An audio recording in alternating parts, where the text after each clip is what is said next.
folks, Steve Johnson here again, and welcome to our PPOA podcast.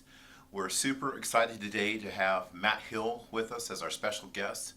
Matt is the General Counsel for the California Fraternal Order of the Police, FOP, and he also has his private practice, the law offices of Matt Hill. So Matt, welcome, and thank you for joining us today. Absolutely, thank you. I'm very, very happy to be here. And Matt, how did you get started in the career as an attorney? I'm originally from Texas. I grew up there really my entire life, and I practiced law in Texas before I started. I always felt like I wanted to advocate for individuals. Fast forward to moving out to California, I started representing professional athletes. I loved it. I still love it. But it was shaping me into dealing with an injured worker who has serious injuries and also serious expectations for those injuries, but also learning how to deal with the other side. It's great because you have the background of dealing with athletes in the NBA. But you segue from that into public safety. Right, exactly. People identify themselves as deputies, as police officers. How I got actually connected or how I got involved in public safety in general really started, we're welcoming our very first child, and my wife was at the hospital.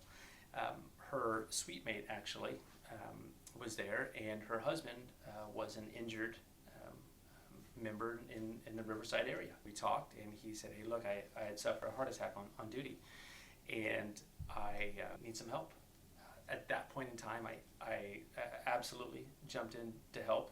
He was asked me to assist him in doing that, and I really haven't looked back, right? Absolutely one of those doors or whatever windows you might call it that opened really with no planning, zero planning of it whatsoever. But that was my entry into really dealing with public safety members. Now I know as I introduced you that you are the General Counsel for FOP at the state level in California here. So I mean that's not a small thing. How did you land in FOP? Sure. Well, I got connected through FOP through actually becoming certified or on their panel list of attorneys to help assist when issues arise.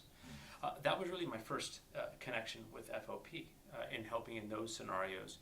And ultimately, becoming general counsel of that was something where FOP and the executive board of FOP felt that they needed some legal direction in how to assist lodges, assist their own executive board through things that are very lawyer-esque, if you will, bylaws, procedures, things like that, and really just serving as a resource for not only the executive board, but the lodges that comprise the state of California, right? With regard to the FOP, like as legal counsel, like what's been the most rewarding part of that job?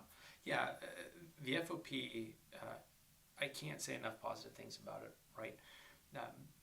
I wanted to become involved with the FOP so much primarily because I saw that the effect that the FOP can have not only on a very local level, but really on a national level, right? National FOP, I think, has membership of darn near 400,000 members. Wow. I think something in that realm. Yeah. I think it's got 22,000 plus lodges nationwide, right? Mm-hmm. So that influence really goes beyond just the state of California. Really, it's rooted in the Northeast and rooted in the capital of the country, in Washington, D.C., right? So, is it the largest law enforcement entity in the country? Correct. Yeah, okay. FOP is the largest public safety group nationwide. Number one. Right. When you look at the numbers and you look at the lodges and you look at the diversity of the lodges, it's very easy to see why FOP is really the leader in a lot of these things. Primarily because the ability to communicate with lodges at every level and then communicate that not only with the need of their own given legislature, but also the legislature and the capital of our entire country, in D.C. So that's really what I would say has been important or eye-opening for me with FOP. It's led by Pat Yo's great president.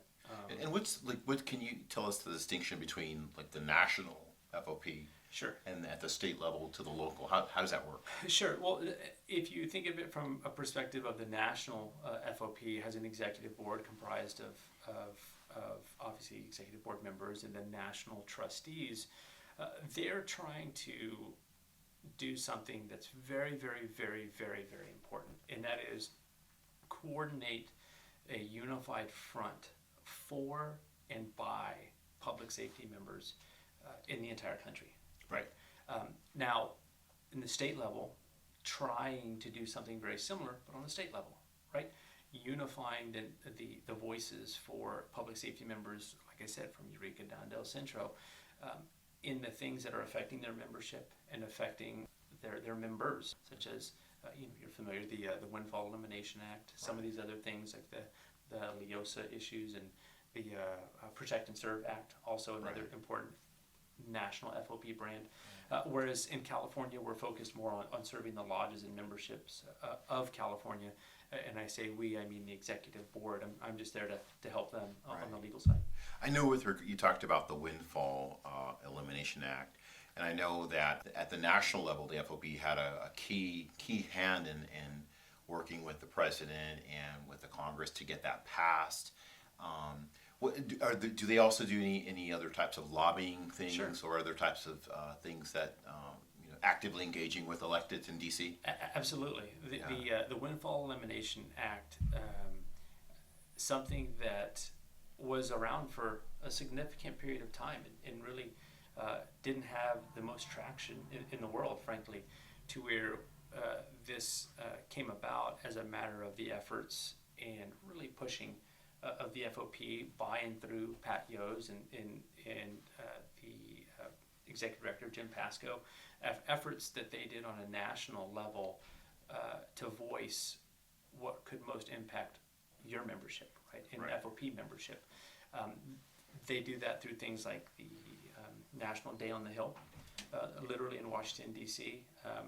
FOP leaders are invited to participate in dealing with their state representatives, U.S. Senate, House of Reps, in having a voice or an open door to those reps, to those senators, extremely valuable. Pretty strong part of what they do over there in DC from a national level.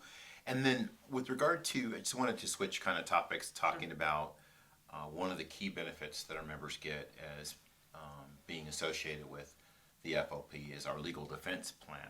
Yeah, the legal defense plan, from a very, very simple legal perspective, is it's a plan of benefits that are there for every FOP member that's in good standing and dues paying, so on and so forth, that gives them access to legal defense in a broad range of on-duty or service or duty-connected issues, such as obviously the ones of administrative issues, so disciplinary proceedings. That there's even an aspect of civil monitoring for on-duty and connected issues, in addition to the big ones of criminal as well. So being a resource there for those members to engage, and also from a legal perspective, having a roster of qualified attorneys that comprise the FOP list of approved, if you will, or certified type attorneys. These are attorneys that are familiar with the field, familiar with their given specialty, whether it be disciplinary proceedings, criminal proceedings, civil monitoring type proceedings. That's a roster that the FOP, and the California FOP specifically as well, has as a resource for those members. I know you talked about your private practice. In addition to all the great stuff you do at FOP, how's that going with your practice? Thank you for bringing that up. I said at the beginning of kind of our discussion here, but I really do love what I do. The workers' compensation and injury, because it's something that almost every member will encounter in their career at some point. Just that simple. I've had the also really distinct honor of helping individuals in crisis, right, where they're looking at significant injuries, helping, unfortunately, in circumstances, those left behind when injuries are catastrophic and life-changing, right? Getting the ability to argue a case all the way up to the California Supreme Court, something I'm extremely proud of. Wow. And also arguing personally in front of the appellate court as well. Very, very proud of that type of work that I've done, and I really enjoy it. I'm thinking if you can deal with the NFL and the NBA, you can probably deal with LA County or different counties and departments. Well, we're coming to the close of our interview, but I did want to kind of go off topic a little bit. All right. And ask you what's something that people are surprised to know about you, or a fun fact Sure. that you could share. Sure. Barbecue is extremely close to my heart. Right? All right. I'd like to think that I've got arguably one of the best briskets in Southern Cal. Okay. Right? If I could do that every day of my life, I would. But yeah, that's something that I enjoy, and I don't really broadcast that very much. But yeah. Briskets. Yeah. Well, we may have to take you up and try some of this barbecue, this famous Matt Hill barbecue. For sure. I'd be happy to do it. I just got to carve out the 10 to 12 hours it takes to make the brisket. That's time intensive. Yeah, it's worth it. It's worth it. On behalf of POPA, we really thank you for joining us on one of our first podcasts. It's been a pleasure getting to know you, getting to know what you do in both your private practice and with the FOP. So we thank you. Absolutely. I'm honored to even be considered to talk about some of this stuff, and like I said, I really enjoy it, and I just again thank you for the opportunity, and looking forward, maybe come back as much as I can. Hopefully, all right, the door is open. Okay, we may have to take you up on that offer. Okay. All right, sounds good. All right, thank you, Matt. Thanks, okay, man. thank you. Yeah.